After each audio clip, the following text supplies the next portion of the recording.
이 시간에 우리가 함께 읽은 그 본문에서 무명 여인의 믿음의 역사라는 제목으로 하나님의 말씀을 전하도록 하겠습니다. 제가 시골에서 어린 시절 지낼 때에 산이 대부분 민둥산이었어요. 일제강점기하고 한국 전쟁을 거치면서 우리나라의 대부분의 국토가 폐허가 되었어요. 특별히 산에는 이제 나무들이 많이 벌거벗은 그런 모습이 우리 주변에 늘 있었어요. 거기다가 제가 어린 시절에 보니까 석탄 나오기 전까지 산에서 이제 솔잎 같은 거 긁어서 그리고 나무를 가져다가 부엌에서 밥도 하고 이런 기억이 나요. 근데 나중에 시간 지나면서 석탄이 나오고 그리고 석유가 나오고 그리고 어린 시절에 그 민둥상을 향해서 무슨 일을 했냐면 사방공사라는 걸 했어요. 그래서 부모님이 일정하게 계속 국가에서 요구하는 그 시간에 의무적으로 나가서 나무를 심는 그 일을 몇 년 했던 것 같아요. 한국에서 그 사방공사 국가 사업으로 나무 심기를 해서 전 세계적으로 유일하게 산림 회복을 이룬 나라가 한국이라 그래요. 전 국토가 민둥산을 가진 폐허가 된 그런 나라에서 몇십 년 만에 요즘 한국 가보면 모든 산이 푸르고 산림이 우창하다는 것을 쉽게 발견하게 되는데요. 참 산림을 복원하는 게 그렇게 어려운데 나무 심고 또 심고 그런 과정 가운데 이제는 울창한 숲을 이루는 그런 상황이 되었는데요. 이런 일들을 한국의 그 노하우를 가지고 한국에 이제 나무 심기에 유명한 회사가 있잖아요. 유황 킴벌리. 예전에 한국에서 나무 심을 때도 유황 킴벌리 아직도 그 광고의 문구가 생생하게 남아 있는데요. 우리 강산 푸르게 푸르게. 나무 심기에 열심히 그 국가를 상대로 봉사했던 유황 킴벌리가 한국의 그 성공한 모델을 가지고 몽골에 가서, 왜냐하면 몽골의 고비 사막에서 이 사막화가 계속 진행되니까 한국에서 이전에 황사, 모래가 이제 한국으로 넘어와갖고 많은 고통을 주고 그랬는데 그 사막화를 막기 위해서 2000년대 초반부터 나무를 심기 시작했는데요. 사막화가 점점 빨리 진행되잖아요. 과연 막아질까? 그런데 유황 킴벌리에서 매년 나무를 심기 시작해서 현재까지 20년 넘게 1100만 그루의 나무를 심어갔고요. 사막화가 되는 그 현상을 막고 일정한 부분에서는 숲을 이루는 그런 기적을 이뤘다고 해요. 어찌 보면 오늘날 시대가 영적으로 볼 때에 우리의 마음이 건조하고 피폐해져가고 사막화되어지는 그런 시대에 그런 문화 속에 우리가 살아가고 있는데요. 그러니까 영적인 생명을 누리기에 환경적으로 여건적으로 정말 쉽지 않은 시대가 가면 갈수록 더 영적으로 마음이 사막화되어지는 그런 현상 속에 우리가 살아가고 있다는 거죠. 그래서 지난주에 훨씬 전에 지난주에 이제 제가 PCA 교단에서 한인 교회에 대한 실태 조사에 관련된 결과물에 대한 그 책자를 받았어요. 저도 참여해서 심층 그 면접으로 30분 이상 참여했던. 근데 PCA 교회의 한인 교회에 대해서만 조사한 거거든요. 그러니까 정식 이제 책자가 나왔는데 정식 타이틀은 미국 PCA 교단 소속 한국 교회 목회자 조사 결과 보고회. 한국의 목회 데이터성 연구소 거기서도 한번 세미나 했었고요. 그거와 협업해갖고 결과가 나온 건데요. 그러니까 숫자적으로 데이터적으로 한인 교회에 대한 PCA 교단을 대상으로 조사했지만 미국 전역에 있는 전반적인 한인 교회에 대한 이민 교회에 대한 조사라고 봐도 큰 무리는 없는데요. 그것의 질문 가운데 어떤 게 있냐면 목회 사역의 어려움이 무엇입니까? 라는 내용이 있어요. 목회 사역하는데 이민 사이에서 어떤 어려움이 있으니까 보니까 목사님들이 대답한 거예요. 이거 성도들 대상으로 한 게 아니라 목사를 대상으로 한 건데요. 목사님들의 응답이 뭐였냐면 목회하기 어려운 가장 첫 번째는 전도의 어려움 45.2%가 응답했고요. 그리고 그 다음은 다음 세대 교육 문제, 다음 세대 2세 문제에 대해서 얘기했고요.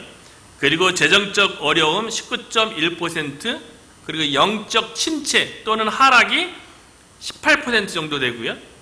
출석 교인 수 감소가 12.2%, 그리고 교인들의 주일 성수 인식 약화. 이게 아마 코로나 이후에 아마 온라인상 이런 거 영향이지 않은가? 그게 또 10% 있고 여러 가지 온라인 시스템 구축이 좀 어렵기 때문에 목회가 어렵다. 이게 이제 10% 여러 가지 등등 대답했고요.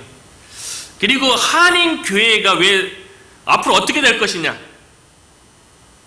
그렇게 물었는데 대부분 이제 쇠퇴를 예측했는데 그 이유에 대해서 한인 교회가 쇠퇴할 것에 대해서 목사님들이 주로 생각하는데 그 이유가 무엇인지를 물으니까 첫 번째는 이민자 유학생 수 감소 41.8%, 이민교회 교인의 신앙 약화 22.8%, 그리고 교회의 세속화 17.7%, 그리고 네 번째가 교회가 시대의 변화 흐름에 따라가지 못한다고 응답하신 목사님도 7.6%가 있어요. 그러니까 오늘날 시대도 세상적인 문화, 시대적인 흐름을 보더라도 영적으로 이게 믿음 생활하고 하나님의 뜻대로 살아가기에 점점 어려워지는, 어찌 보면 영적 사막화가 심해지는 그런 상황 가운데 우리가 있다는 거죠. 이런 시대 가운데 어떻게 하나님을 바라보시는가? 이게 중요하잖아요. 오늘 본문에서 오늘날 우리를 향한 하나님의 음성이 무엇인지 좀 발견했으면 하는데요. 성경에서 영적 사막화, 영적으로 가장 피폐했던 그 시대가 우리가 잘 알고 있는 사사시대입니다. 사사시대는 말 그대로 하나님이 주인이 아닌 각자 소견에 옳은 대로 행동하는, 이게 영적 사막화죠. 내가 주인이 되어서 살아가는 시대이기 때문에 영적으로 건조하고 메마른, 그래서 하나님의 은혜가 아닌 세상의 가치와 논리에 따라서 살아가는, 그러니까 영적으로 점점 황폐해져가는 그런 시대인 거죠. 그래서 오늘 본문에 보면 1절에 이스라엘의 영적인 상태, 영적인 사막화가 얼마나 심한지에 대해서 설명하는데 이렇게 설명하고 있어요. 이스라엘 자손이 다시 여호와의 목전에 악을 행하였으므로 여호와께서 그들을 40년 동안 블레셋 사람의 손에 넘겨주시니라. 사사시대가 전체적으로 암흑기긴 한데요, 반복적으로 이스라엘이 범했던 죄가 뭐냐면 다시 여호와의 목전에 악을 행하였으므로, 여기서 중요한 거는 여호와의 목전에서요. 여호와를 떠나서 악을 행한 것이 아니라 여호와 목전에서. 이 얘기는 무엇입니까? 여호와 하나님도 섬기는 거예요. 이스라엘 백성이 사사시대뿐만 아니라 구약 전체 역사 속에서 이스라엘 백성이 신약도 마찬가지지만 선민 사상으로 하나님의 백성이라는 이 의식이 강하면 강했지 한 번도 약해진 적이 없어요. 그런데 하나님의 백성의 이스라엘의 문제가 무엇이었습니까? 오늘 본문에서도 지적하지만 하나님의 백성임에도 불구하고 하나님만 바라보고 신앙생활하는 것이 아니라 여호와의 목전에서 하나님도 섬기면서 하나님 보는 앞에서 악을 행했다는 거예요. 그 악이 뭐겠어요? 하나님과 더불어 세상 것도 섬기고 하나님이 주인이라는 것도 얘기하지만 세상의 물질도 중요하다고, 그래서 세상의 바알신과 아세라신 이런 신들을 섬기는 거예요. 그래서 하나님께서 육이 하나님의 백성에 대해서 그냥 내버려뒀어요. 니네 생각대로, 니네 마음대로 사는 그대로 놔두니까 그 결과가 뭐냐면 블레셋의 40년 동안 통치받는 거예요. 블레셋 지배 가운데 있는 거예요. 이 1절에 이스라엘의 영적인 사막화가 어쩌면 오늘날의 모습인지도 모르겠어요. 하나님을 믿는 하나님의 백성으로서 온전히 하나님만 바라보고 하나님의 말씀의 기준에 의해서 살아가는 것이 아니라 하나님의 뜻대로 살아가는 것이 아니라 하나님도 믿으면서 세상에서 이야기하는 축복, 세상에서 얘기하는 성공도 함께 추구하는, 어찌 보면 세상의 성공과 세상의 축복을 하나님의 이름으로 이루어가려고 하는 그런 시대가 아닌가, 그런 생각을 하는 거예요. 그러다 보니까 이스라엘이 블레셋의 통치 가운데 있었던 것처럼 하나님의 자녀임에도 불구하고 세상의 통치를 받는, 세상의 문화 속에 살아가는, 오늘날 시대도 사사시대와 별반 다르지 않은 그런 시대가 아닌가 생각이 드는 거죠. 이스라엘이 40년 동안 1, 2년도 아니에요. 하나님과 우상을 같이 섬기니까 그 결과에 대한 하나님의 심판, 유기 그냥 내버려 둔 거예요. 그래서 블레셋에 넘겨져서 40년 동안 고통당하면서 살았던 거죠. 환경적으로, 상황적으로 이스라엘 백성 사람들을 보더라도 소망이 없는 시대인 것 같아요. 사람 가운데 보면 다 각자 자기가 옳다고 주장하는 사람들만 다 주변에 있는 거예요. 예배가 무너지고 신앙이 무너지고 하나님의 백성임에 불구하고 세상 문화 속에서 별반 다르지 않은 삶을 살아가는 이스라엘의 시대, 오늘날도 마찬가지 아닌가 그런 생각이 들어요. 교인인지 세상 사람인지 구분이 안 되는, 교인은 그냥 교회 나오는 사람이지만 성도는 말 그대로 거룩한 무리라는 뜻 아니겠어요? 거룩이라는 말의 의미가 무엇입니까? 구별됐다는 거 아니겠어요? 아, 저 사람 보니까 세상 사람들과 다르게 행동해, 다르게 말해, 다르게 생각해. 구별된 사람이 성도 아니겠어요?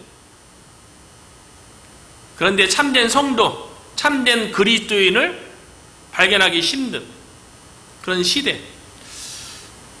그래서 세상 속에서 그리스도인이라는 것 밝히는 것 참 어렵고, 오히려 그리스도인이라고 얘기하면 세상으로부터 따돌림과 핍박이 있는 그런 시대에 우리가 살아가고 있는 거죠. 영적으로 참으로 오늘 본문을 보면 어려운 시대예요. 그럼에도 불구하고 그런 시대 가운데 하나님께서 사용하시는 사람이 있었다는 거예요. 아무리 시대가 안 좋아도, 아무리 시대가 하나님께서 기뻐하지 않는 시대라 할지라도 그 가운데 끼어있는 사람은 있기 마련이라는 거예요. 하나님의 구원의 역사는 아무리 시대가 악하다 할지라도 구원의 역사의 전진은 멈추지 않는 거예요. 왜냐하면 하나님께서 이끌어 가시기 때문에요. 그 하나님의 구원의 역사 가운데 쓰임받은 사람이 있는데 오늘 본문이 보니까요, 그 쓰임받은 사람이 누구냐면 무명의 여인이었다는 거예요. 저는 오늘 본문을 묵상하면서 많은 소망과 위로가 되었어요. 이스라엘의 소망이 어디 있습니까? 여호 목전에서 다 악을 행하고 이스라엘 전체가 블레셋의 지배를 받고 통치 가운데 있는데 어디서 소망을 발견할 수 있겠어요?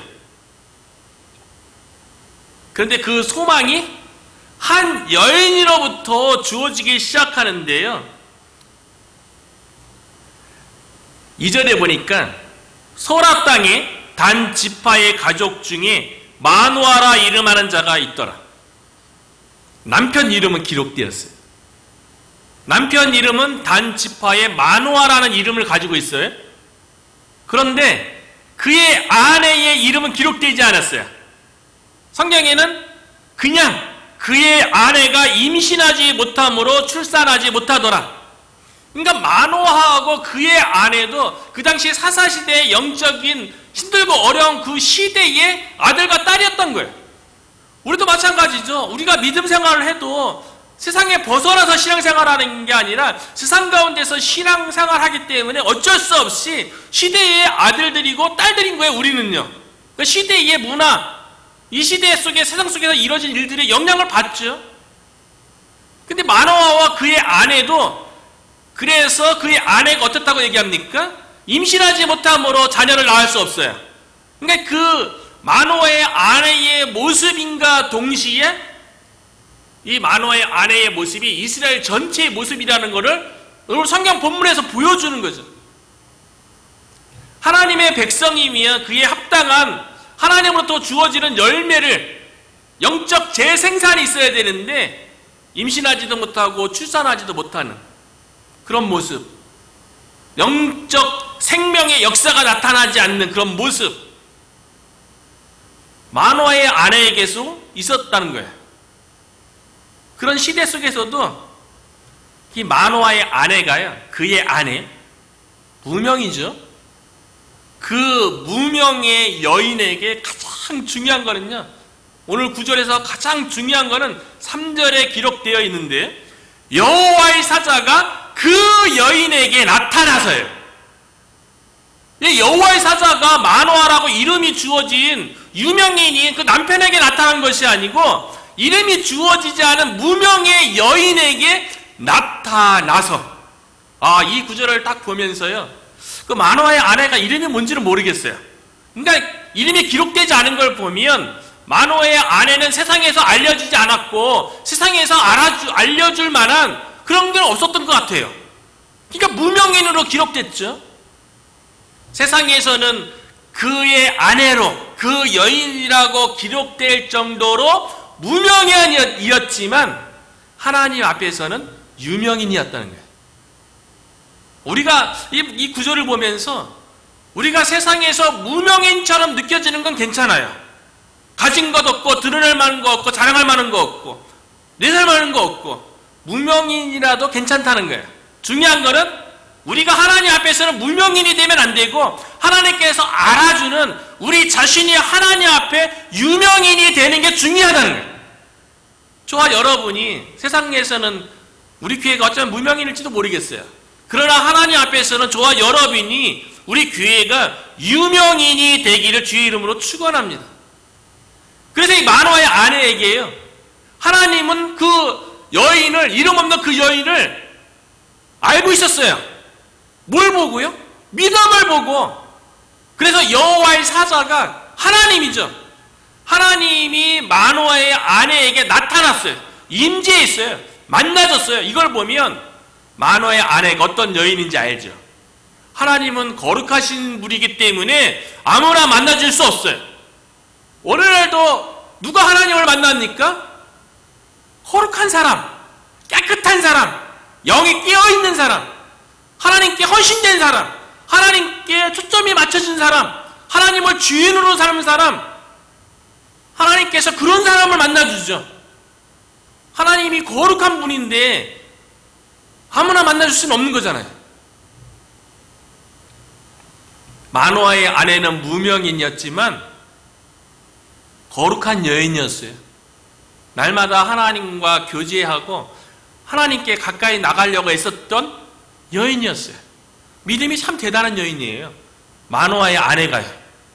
그래서 여호와의 사자가 마노아의 아내 무명인에게 나타나서 말씀을 주셨어요. 하나님의 메시지를 주셨어요. 그런데 그 메시지가 한 여인으로서 감당할 수 있는 메시지가 아니라 무명인임에도 불구하고 국가를 구원할 수 있는 엄청난 놀라운 비전, 꿈이 담근 그런 메시지였다는 거예요.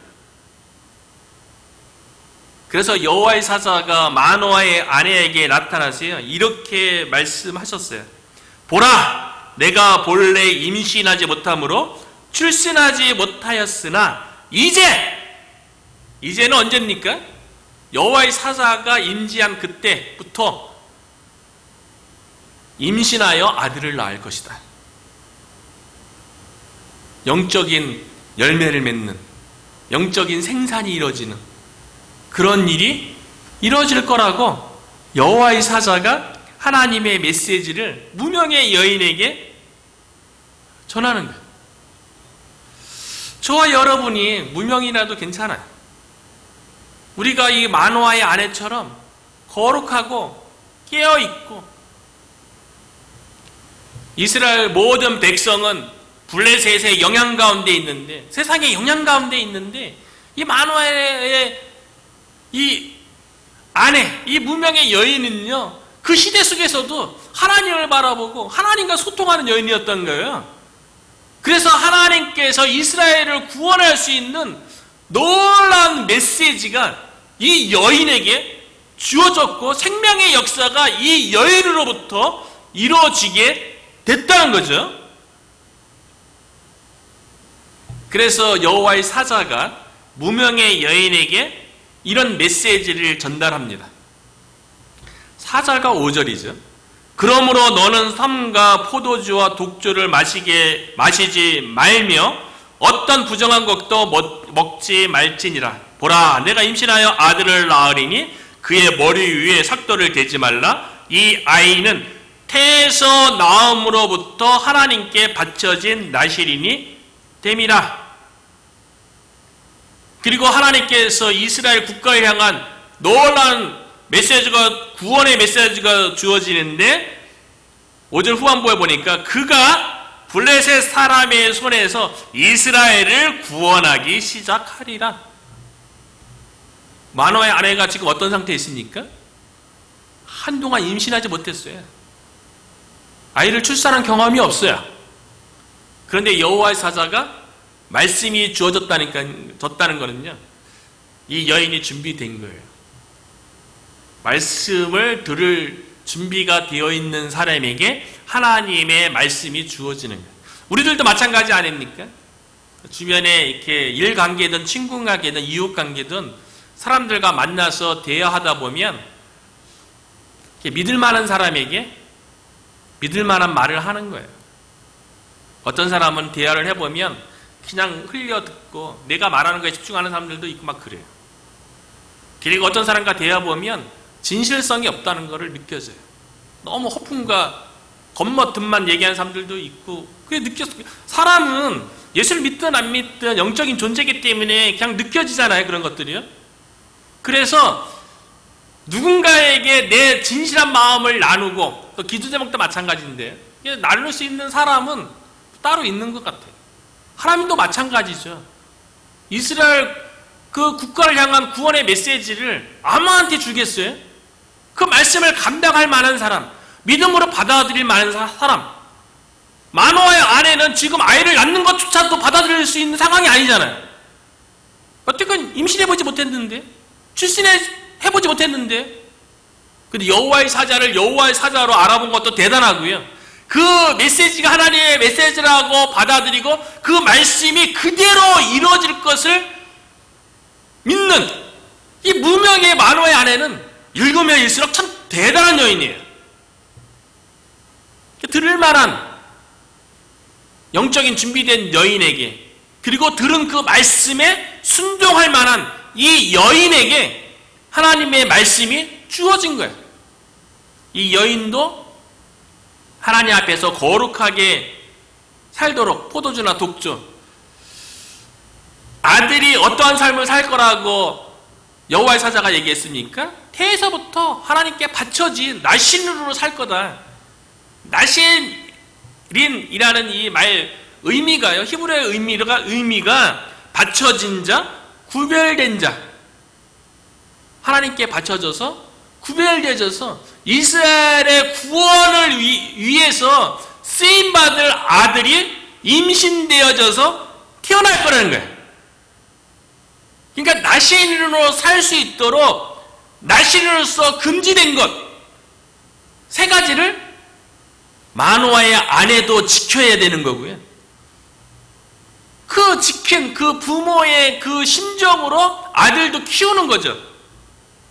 그래서 날씬으로서 금지된 3가지, 포도주와 독주 마시지 말고, 마노아의 아내도 마시지 말고요, 부부도 마시지 말고, 자녀도 그렇게 키워야 되고요. 2절에 부정한 것을 먹지 말아야 되고요. 머리에 삭도를 대지 말 것. 머리카락 자르지 말라는 거죠. 부모부터 구별되어지고 자녀도 구별된 인생으로 살도록 키우라는 거죠. 이 본문을 보면서 요즘 이렇게 새벽 기도하면서 깨닫는 게 있는데 그런 생각이 많이 들어요. 우리는 이렇게 나에게 주어진 삶, 환경, 여건, 조건 이런 것들을 많이 보잖아요.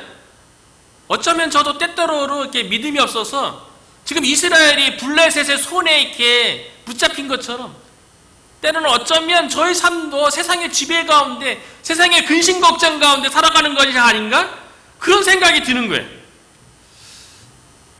그러면서 새벽 기도하면서 깨닫는 거는 주변에서 일어나고 있는 일들, 나를 둘러싼 상황과 환경이 아니라 너 자신을 보라는 거예요. 너 자신이 하나님 앞에서 어떻게 서 있는지, 너가 어떠한 영성과 어떠한 영역을 가지고 있는지 너 스스로를 돌아보라는 메시지를 새벽에 많이 깨닫거든요.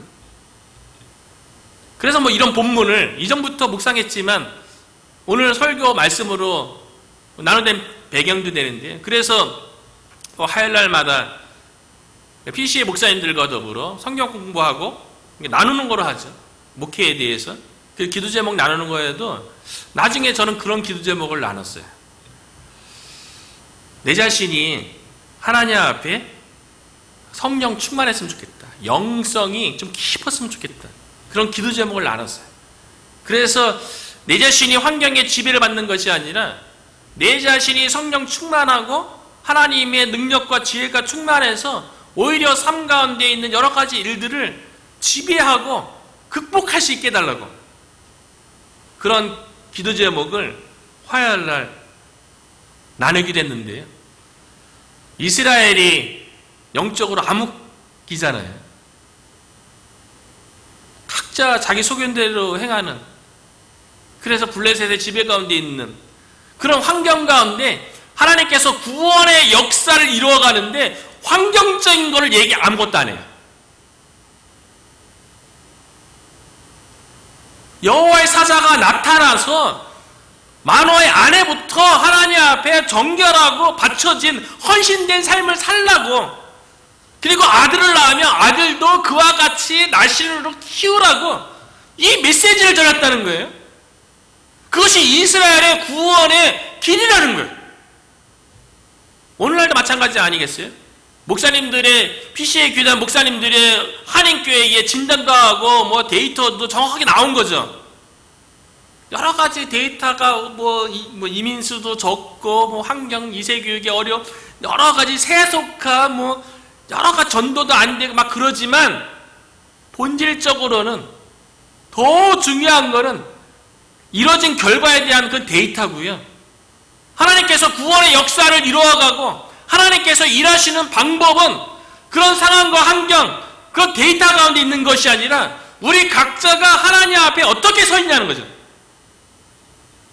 저와 여러분이 마노아의 아내처럼 하나님 앞에 날씬으로 먼저 바쳐지고 우리 자신이 하나님 앞에 헌신되어지고 구별되어지고 거룩한 삶을 사는 하나님 앞에 유명인이 되기를 주의 이름으로 축원합니다.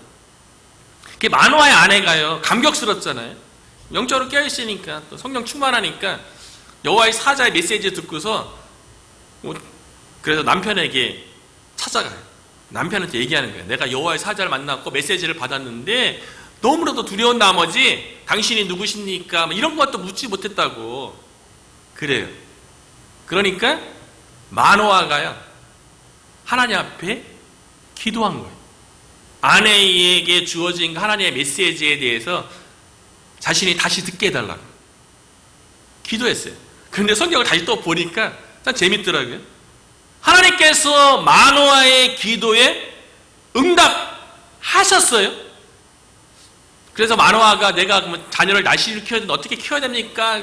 저에게 나타나서 다시 아내한테 직접 말씀하지 마시고 저한테도 직접 좀 말씀해 주세요 라고 그렇게 기도했거든요. 그게 8절이에요. 그 참 재밌는 게 한 보면 마노아가 여호와께 기도하여 이르되 아내한테 듣고서 기도하는 거예요.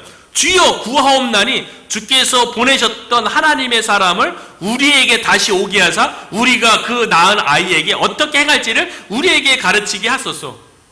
아내는 이미 만났으니까 자기도 같이 좀 만나게 좀 해달라고 그렇게 이제 하나님 앞에 기도한 거죠. 그러면 하나님께서 마노아에게 그 기도한 대로 같이 있을 때 만나주면 되잖아요. 그렇게 기도했잖아요. 그런데 하나님께서 여호와의 사자를 어떻게 보는지 아십니까? 마노아의 여인이 참으로 대단한 영성의 여인이라는 걸요. 9절에 보면 하나님이 마노아의 목소리를 들으시니라. 기도를 들었어요. 응답했다는 거죠. 어떻게 응답했냐면 여인이 밭에 앉았을 때에 여호와의 사자가 다시 그에게 임하였으나 그의 남편 마노아는 함께 있지 아니한지라. 놀라운 것 같아요. 마노아의 아내는요 여인이라고 기록됐는데 이 여인은요 기도하는 시간에 여호와의 사자가 임한 것도 아니고요, 성전에 제사드리러 나갈 때 여호와의 사자가 임한 것도 아니고요, 밭에서 일상적인 일을 할 때 여호와의 사자가 임했어요. 대단한 여인이죠. 저 여러분도 일상생활 가운데 마노아의 아내가 밭일하다가 여호와의 사자가 임한 것처럼 우리가 일상생활 속에서 여호와의 인자하심이 있기를 주의 이름으로 축원합니다. 교회에서만 하나님 만나는 건 아니잖아요. 일상 속에서 여인이 밭에 앉아있을 때에 여호와의 사자가 다시 그에게 임하였으나 그의 남편 마노아는 함께 있지 아니한지라. 마노아가 기도할 때는 우리에게 좀 다시 찾아와서 말씀해달라. 우리는 아내하고 본인이겠죠. 근데 아내에게만.